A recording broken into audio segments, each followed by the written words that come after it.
Hey, this is Anthony with RevZilla TV, where you can watch, decide, and ride. Welcome to our detailed breakdown of the new Dunlop Sportmax Q3 tire, available at RevZilla.com. Now, in many times you'll hear me say the long-awaited replacement for. Not the case here. The Sportmax Q2, the predecessor to the Q3, has been a tremendous tire over the last few years from Dunlop. People love the price point, they love the bang for the buck, and they love the handling in the 50/50 track-to-road tire. Truly a hyper sport tire. Now, the Q3 takes that same stance, and it says we're going to be economical, there's a bang for the buck factor here, but it really progresses both from a handling, a performance, and a wet grip side of things. And they do that through a few key components. Now, before I get into the key changes here on the Q3, which I'm sure will become a perennial favorite moving forward in the Dunlop line, let's talk about application a little bit more, and let's talk about fitment. Now, it's a hyper sport tire. Like I said, it's gonna be 50/50. If you're not taking it to the track, there's no need for you to do this unless you ride your sport bike on the street like a complete insane person. You know, it falls in the line as their top end, not trackside only tire. From here, you take a step down to something like the Qualifier, less race technology, a little bit more bang for the buck there. Again, a little bit less of an investment. And think about sizing. It's Hypersport, 17-inch rims only in the fronts and the rears. And you're gonna run the fronts 120s and the rears are 160s through 240. So keep that in mind. Remember, use the tire finder at RevZilla.com. You're able to just really quickly home in on the OE tire size for your bike. You can home in on the Q3 that'll fit your bike. Now, when we look at it and we talk about the key upgrades for this year, first off, let's talk about the compound.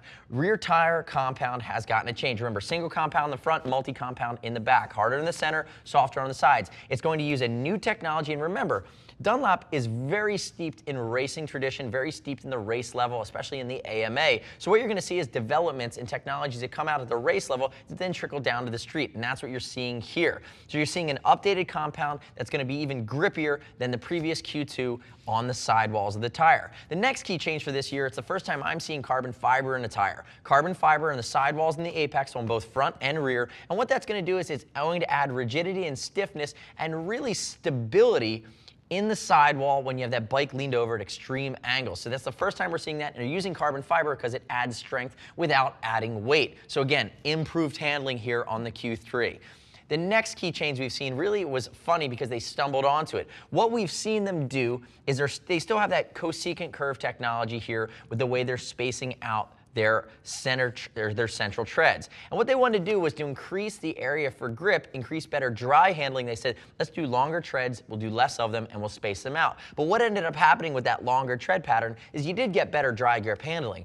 But the side effect was that the longer treads are going to eject more water. So there's actually better wet grip handling here on this Q3 tire over the Q2's tread pattern, and really that was just something that they backed into. So there's a ton of bang for the buck from the standpoint of you're making a similar level of investment, there's new technology in the tire, and you're actually extending the usability of it. You know, I don't think there's a ton of guys out there, unless they're taking the tail of the dragon to work every day, that would commute on this tire, because I think you're gonna burn through it. I think it's set up to be a performance tire, remember, and that's at the opposite end from something that's gonna be a long distance commuter tire. But remember, it's still going to be a harder compound in that rear when the power meets the ground, so you're gonna get some lifespan out of it, and you still have a good amount of versatility, as it's not a track day only tire here from Dunlop. And from there, the next step is to really click right here and read rider reviews of the Sportmax Q3 from Dunlop. Sportmax Q2 had about 1 million reviews. I won't be surprised if we see the same thing from the Q3, and you don't have to take my word for it. So if you click through and read the rider reviews, you get the insight that other riders are putting the rubber to the ground every day and what they're thinking about this tire. And as always, if you want to talk through the Dunlop Sportmax Q3 and compare it to anything else on the horizon, shoot our Gear Geeks line. See us at RevZilla.com or 877-792-9455. Thanks for watching our detailed breakdown of the new Dunlop Sportmax Q3 tire. I'm Anthony. We'll see you next time.